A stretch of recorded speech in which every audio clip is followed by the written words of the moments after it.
Hey, welcome back, everybody. Today, we're going to talk about autonomic dysfunction and the cardiovascular system. You probably didn't wake up this morning wondering about that, worrying about that. That's okay. That's why we're here. We're here to help you. So, like the video, subscribe to the channel. You'll get lots of good information. Do all the things that help us reach people like you. It really matters, and we appreciate it.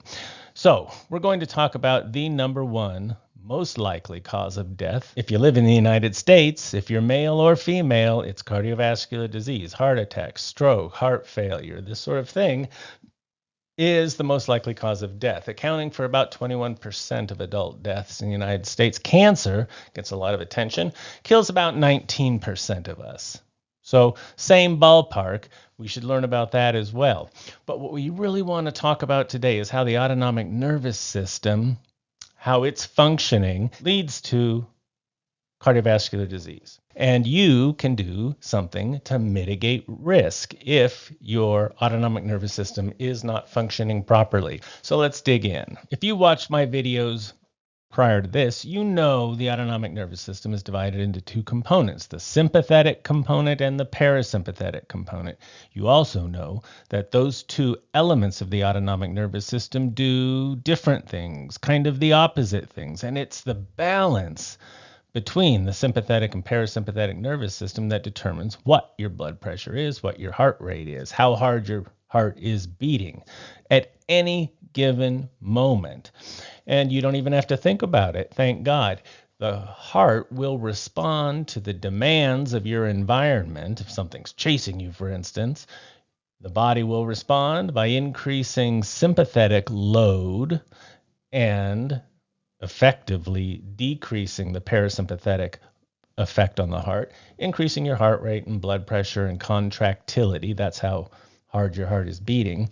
And likewise, when you're sleeping or in a more relaxed state, especially if you have a full belly, then your parasympathetic nervous system is going to be more dominant, slowing the heart rate, lowering the blood pressure, helping you digest food.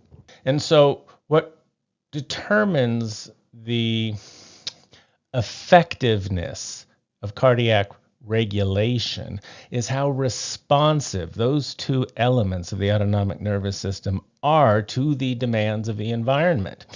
If your sympathetic nervous system is not adequately responsive, you might get dizzy when you stand up from a seated position, or if you stand up after laying down in a relaxed state for a while, because when you do that without you having to think about it, your brain is supposed to tell your heart via the sympathetic fibers that go to the heart, increase how hard the heart is beating to increase your heart rate, increase your blood pressure. So despite the fact that you're standing up, blood still gets to your brain and you don't get dizzy. But especially with age, sometimes we lose the ability to have an adequately responsive cardiovascular system, and people can get dizzy, even pass out when they stand up or stand up too quickly. And this can happen for a bunch of different reasons. One common reason is dysfunction of a set of receptors in the aorta and in the carotid artery called baroreceptors.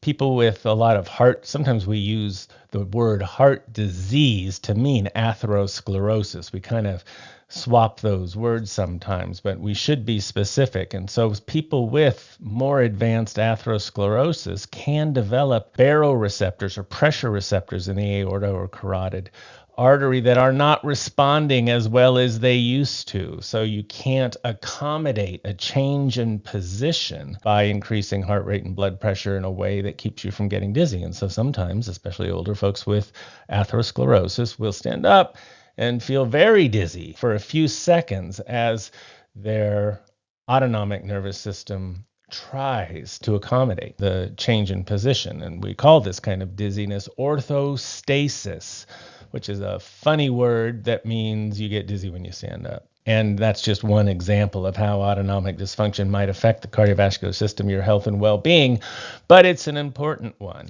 And we will be talking in some good detail about this, and also what you can do to improve cardiovascular responsiveness, and also how you can work on adjusting the autonomic nervous system so you are decreasing your risk of developing atherosclerosis, the main cause of cardiovascular disease in people living in Western countries like the United States. You're going to benefit from this a good deal, so let's stick around.